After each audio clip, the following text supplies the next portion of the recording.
It was raining in Lyon when they got there. The journey, a remorselessly eventful one, took just under 3 weeks, and after 3 weeks in Lymond's company, longer than she had ever spent in the whole of her life, even Philippa's iron nerves were vibrating. They were attacked 3 times in the course of it, once in the forest of Urthin by the local brigand Long Peter, which they expected, and once crossing the gorge near Nantua, which it appeared only Lymond expected. Because of the size of their cavalcade and its quality, the fighting in both these cases was brief, and they suffered no damage. Philippa, used to thief-infested journeys at home and to trees with strange burdens, was not unduly disturbed. What shook her, lying under the lee of a waterfall behind a thorn bush and once, by mistake, on an ant-hill, was Lymond's articulate and nauseating power to command.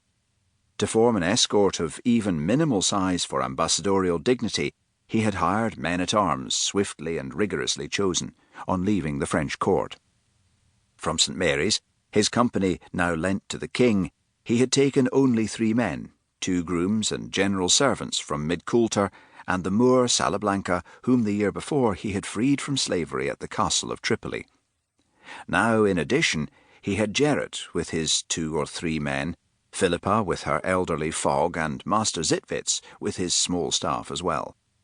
Through Onofrian Zitwitz's eyes, and through those of Gerrit, Philippa witnessed the reduction of this multilingual mob, smoking, to a compact troop of precisely drilled servants. As Solothurn gave place to Bern, and Bern to Freiburg, as they passed Romont and Lausanne, and skirted the Lake of Geneva to the Weisseskreuz at Rolle, as they passed from the bear pit and the German cooking at the Falcon, to the Croix Blanche and the Bois de Cerf, where Onofrion made them burn all the sheets, she commented blithely, on what she saw and shared frequently in the scourge of Francis Crawford's disparaging tongue. On other matters no one spoke. It was accepted, it seemed, that possessing this talent, Lymond should be exercising it on a parcel of peasants, while his own massive command operated without him at Hesdin, and for no better reason than that he wished to travel in state as a special envoy to Turkey. It was accepted that Graham Mallet, whose hunger for power was greater, perhaps, than that of any other man then living, was to remain undisturbed by Lymond to do what harm he might please on Malta.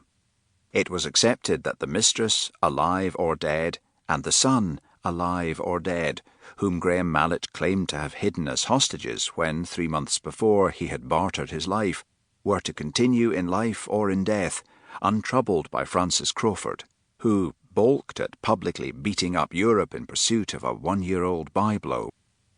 At the beginning, belligerent, Philippa had tried to discuss it with Gerrit. He could at least find out if the baby's alive. He could at least hurry. If he'd left Scotland when Gabriel did and got to Malta first, he might even have rescued it. Good God, said Gerrit. You don't suppose Gabriel's keeping them on Malta? They were at Coppet at the time and leaving early by Lymond's unalterable edict, because Calvin was preaching. Gerrit had wished to hear Calvin. The bloody child's not on Malta. It's in the Corsair Dragut's harem with its mother, if she's still alive. If Gabriel's issued orders to kill it, then it's dead, and Francis couldn't have stopped it. How could he? He couldn't sail for a week after Gabriel had gone, and even if he'd known where to look, Graham Mallet would have got there before him. But if it is dead, then Mr. Crawford is free to kill Gabriel, remarked Philippa, her mud-coloured eyes ingenuous in her very plain face. Quite, said Gerrit. Which makes it seem very possible, doesn't it, that it is in Gabriel's own best interests to keep the baby alive. But inaccessible, said Philippa thoughtfully. But inaccessible.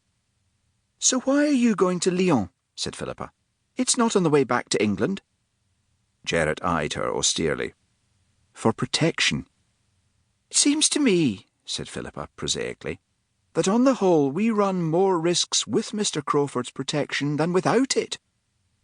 The following week, within sight of Lyon and its frieze of occupied gibbet and wheel, they became involved, not accidentally, in a Protestant baiting, despite all Lymond could and did do. The crowd came upon them suddenly, and with them a masked dummy, borne on a hurdle with its limbs dangling, broken in ritual to represent a heretic condemned.